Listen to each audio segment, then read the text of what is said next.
তো এই মুহূর্তে আমরা চলে এসেছি আনন্দবাজার পত্রিকা।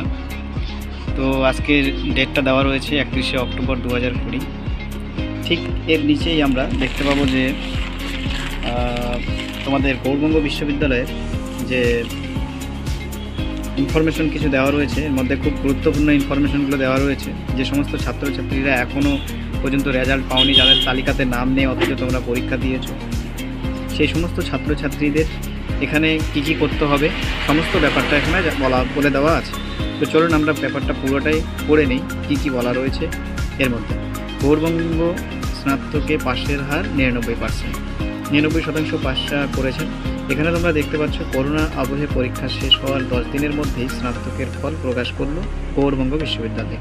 বৃহস্পতিবার রাতে বিশ্ববিদ্যালয়ের নিজস্ব ওয়েবসাইটে আপলোড করা হয় ফলাফল।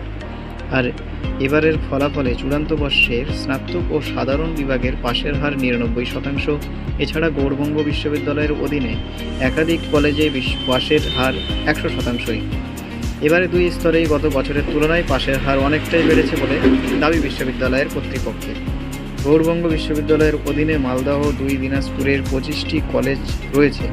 করোনা আবহে স্নাতকের চূড়ান্ত বর্ষ এবং স্নাতকোত্তরের চূড়ান্ত সেমিস্টারের পরীক্ষা হয় অনলাইনে ওপেন বুক পদ্ধতিতে। এবারে বাড়িতে বসেই তারপরে এখানে বলা হয়েছে যে দেখতে পাচ্ছ এবারে দুই স্তরের গত বছরের তুলনায় পাশের হার অনেকটাই বেড়েছে বলে দাবি বিশ্ববিদ্যালয় কর্তৃপক্ষ। গৌড়বঙ্গ বিশ্ববিদ্যালয়ের অধীনে মালদহ, দিনাজপুরের 25টি কলেজ রয়েছে। করোনা আবহে স্নাতকের চূড়ান্ত বর্ষ এবং স্নাতকোত্তরের চূড়ান্ত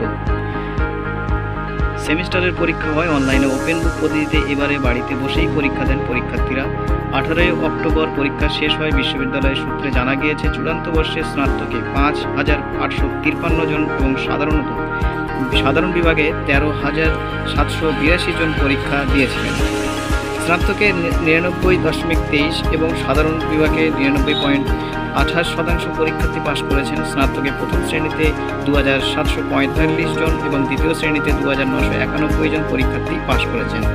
আর সাধারণ বিভাগে প্রথম শ্রেণীতে 146, দ্বিতীয় শ্রেণীতে 7,149 এবং তৃতীয় শ্রেণীতে 5,877 জন পাশ করেছেন। মালদহের মহিলা কলেজ ও বালুরঘাট কলেজের স্নাতকে এবং সাধারণ বিভাগের পাশের হার 100%। আর সর্বনিম্ন 95% নম্বর পেয়েছে দক্ষিণ দিনাজপুরের গঙ্গারামপুর কলেজ। গত বছর স্নাতকে 86 এবং সাধারণ বিভাগের 77% পাশ করেছিল। এবারে দুই স্তরে বেড়েছে পাশের হার। গৌড়বঙ্গ বিশ্ববিদ্যালয়ের পরীক্ষা সমূহের নিয়ামক বিশ্বরূপ সরকার বলেন, এবারে কঠিন পরিস্থিতি পরীক্ষা হয়েছে। পরীক্ষার্থীরা সুষ্ঠুভাবে অনলাইনে উত্তরপত্র জমা দিয়েছিলেন, যার জন্য 10 দিনের মধ্যে আমরা ফলাফল প্রকাশ করতে পেরেছি। আর স্নাতকোত্তরের 22টি বিভাগে ফলাফল প্রকাশিত হয়েছে। আগামী সপ্তাহের মধ্যেই কলেজগুলিতে মার্কশিট পাঠিয়ে দেওয়া হবে। তোমরা বুঝতে পারলে যে মার্কশিট কবে দেওয়া হবে। আগামী সপ্তাহে কিন্তু তোমাদের কলেজগুলিতে কিন্তু মার্কশিট পাঠিয়ে দেবে তারা। এটাও ব্যাপারটা কিন্তু তোমরা জানতে পারলে যে মার্কশিট তোমরা কবে থেকে পাচ্ছ। সামনে সপ্তাহে কিন্তু তোমাদের কলেজগুলিতে মার্কশিট কিন্তু তারা কিন্তু পাঠিয়ে দেবে। এবার বলা হয়েছে কি স্নাতকোত্তরে 100% কিন্তু পাশ করেছে। কোথা থেকে? এখানে রায়গঞ্জ বিশ্ববিদ্যালয়ে দেখা যাচ্ছে। রায়গঞ্জ বিশ্ববিদ্যালয়ের স্নাতক স্তরের চূড়ান্ত বর্ষে ইতিহাস বাদে বাকি 20টি বিষয়ে 100% পড়ুয়া পাশ করলেন। অন্যদিকে স্নাতকোত্তর স্তরের চূড়ান্ত পরীক্ষায় 21টি বিষয়ে পাশের হার 100%। তবে স্নাতক স্তরের পাশ কোর্সে পড়ুয়াদের হার 89%। 16 অক্টোবর বিশ্ববিদ্যালয় কর্তৃপক্ষ অনলাইনে স্নাতকোত্তরের চূড়ান্ত বর্ষের ফল প্রকাশ করেন। পরদিন স্নাতক এর ফল প্রকাশ করা হলো। পরীক্ষা নিয়ামক সুময় ভৌমিক জানিয়েছেন যে বিশ্ববিদ্যালয় কর্তৃপক্ষ ইউজিসি নিয়মে 1 অক্টোবর থেকে অনলাইনে স্নাতক এবং স্নাতকোত্তর পরীক্ষা শুরু করেন। 14 অক্টোবর পর্যন্ত স্নাতকোত্তরের পরীক্ষা হয়। স্নাতক স্তরের পরীক্ষা হয় 16 অক্টোবর পর্যন্ত। ইউজিসি 31 অক্টোবরের মধ্যে পরীক্ষার ফল প্রকাশের নির্দেশ দেয়।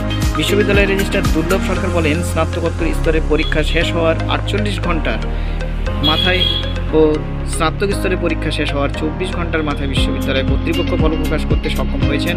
সমস্ত অধ্যাপক, অধ্যাপিকা, শিক্ষাকর্মী, টেকনিক্যাল কর্মী ও প্রশাসনিক কর্তাদের নির্লস পরিশ্রম ও উদ্যোগে ছাড়া এত দ্রুত নির্ভুল হয় প্রকাশ করা সম্ভব ছিল না।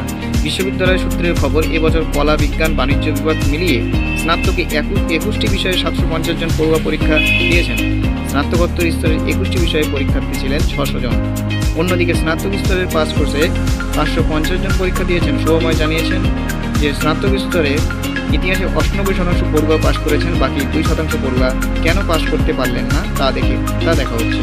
অন্যদিকে স্নাতক স্তরে পাশ করেছে 89% পড়ুয়া পাশ করায় বিশ্ববিদ্যালয় কর্তৃপক্ষ উদ্বিগ্ন। সেই বিষয়টি খতিয়ে দেখা হচ্ছে। দুর্লভ জানিয়েছেন, এই নভেম্বর থেকে চলতি শিক্ষাবর্ষে স্নাতক উত্তীর্ণ পড়ুয়াদের থেকে অনলাইনে স্নাতকোত্তর স্তরে ভর্তির আবেদনপত্র জমা নেওয়া হবে।